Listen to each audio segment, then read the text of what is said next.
এই পুডিং রেসিপিটা আমি কিন্তু সবসময় বানিয়ে নিই না, শুধুমাত্র স্পেশাল কোনো অকেশনেই আমি এই রেসিপিটা বানিয়ে নিই। তো বুঝতেই পারছেন এটা কিন্তু রেগুলার কোনো পুডিং নয়।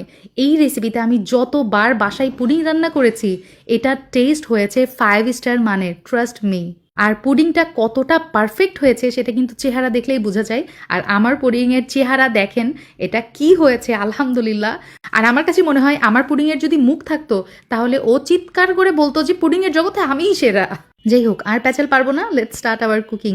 প্রথমেই 1/3 কাপ আমি নিয়েছি চিনি, আর তার মধ্যে দিয়ে দিলাম 2 টেবিল চামচ মতো পানি। চুলার জালটা অন করে ক্যারামেল হয়েছে যখন, আমি এই যে পুডিংয়ের পাত্রে ক্যারামেলটা ঢেলে নিয়েছি। চারিপাশে ঘুরিয়ে ঘুরিয়ে ক্যারামেলটা সেট করে নিব। তো এটা ঠান্ডা হতে থাক, আমি নেক্সট প্রিপারেশনটা স্টার্ট করছি। এই পর্যায়ে রুম টেম্পারেচারে থাকা 4টা হাঁসের ডিম আমি নিয়ে নিয়েছি, আর এটা এখন একে একে ভেঙে নিব। আচ্ছা, এই স্পেশাল পুডিংটা কিন্তু মুরগির ডিম দিয়েও করা যাবে, তবে হাঁসের ডিমে আমি সবচেয়ে ভালো রেজাল্ট পেয়েছি।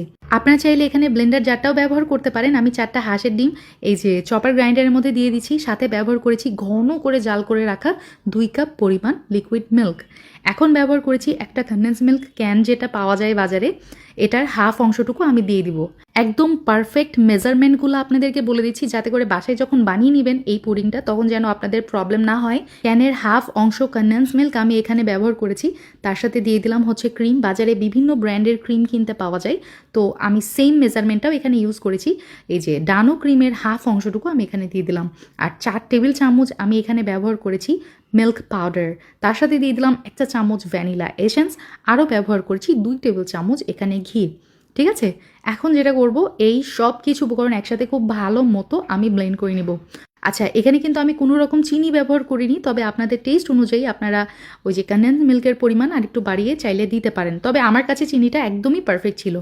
মিশ্রণটা আমি স্ট্রেনারের সাহায্যে ছেঁকে নিয়েছি যাতে করে পুডিংটা খুবই স্মুথ হয়। আর তারপরে এই মিশ্রণটা আমি এই যে পুডিংয়ের বাটিতে ঢেলে দিব। ফয়েল পেপার দিয়ে আমি এই মুখটা কাভার করে নিচ্ছি, আর একটা কাঠি দিয়ে একটু গর্ত করে নিচ্ছি বা ফুটো করে নিচ্ছি, যাতে করে ভিতরের বাষ্প বেরিয়ে যেতে হেল্প হয়, আর ভিতরে যাতে পুডিংয়ের ভিতরের বাটিতে যাতে কোনো পানি না জমে। এখন চুলায় আমি পুডিংটা স্টিম করে নিয়েছি ঘড়ি ধরে 40 মিনিট। 40 মিনিট পর এটি কিন্তু বেশ গরম অবস্থায় আছে। এটা যখন একটু রুম টেম্পারেচারে আসবে এই পর্যায়ে আমি কিন্তু ফ্রিজে রেখেছিলাম প্রায় 3 থেকে 4 ঘন্টার মতো। পুডিংটা কিন্তু সুন্দর করে সেট হয়ে গেছে। এই পর্যায়ে আপনাদেরকে কেটে দেখাচ্ছি। আর পুডিং সবসময় ঠান্ডা ঠান্ডা সার্ভ করলে সবচেয়ে বেশি মজা লাগে খেতে, তো আমিও তাই করেছি। এই যে এখন আপনাদেরকে কেটে দেখাচ্ছি এটা কতটা পারফেক্ট হয়েছে আলহামদুলিল্লাহ, আর কতটা একদম সিল্কি স্মুথ পুডিং যাকে বলে।